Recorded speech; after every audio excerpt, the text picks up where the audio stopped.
Vigogo wa chama cha ODM wameendelea na semi za kumuunga mkono Rais William Ruto kwa muhula wa pili, wakitoa onyo kali dhidi ya wale waliosema ni maasidi wanaojaribu kutia shubiri kwenye chungwa.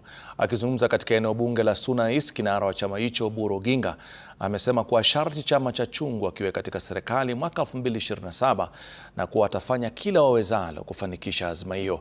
Kwa upande wake, Rais William Ruto amesema kuwa ataungana na viongozi walio na rekodi ya utendakazi huku akiwarushia vijembe wanasiasa wa upinzani. Rais Ruto aliambatana na mawaziri pamoja na viongozi kutoka eneo la Nyanza ambao walihudhuria hafla ya michezo iliyoandaliwa na mbunge wa Suna East Junet Mohamed katika shule ya Kadika, kaunti ya Migori.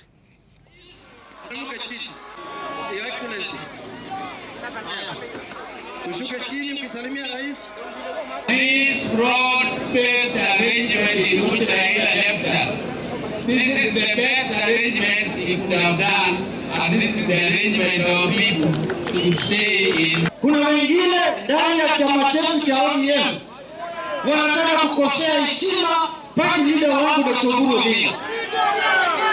Katika chama cha ODM, ile kitu ambayo Dr. Oburu atasema ndio mwisho. ODM, muko tayari? Hebu ndio wanasema tuko tayari. Muko tayari? Na mimi pia niko tayari na wale wengine. Sawa sawa? Na nyinyi msijali. Sawa sawa? Msijali. Wale tunashindana na wao mimi nawajua.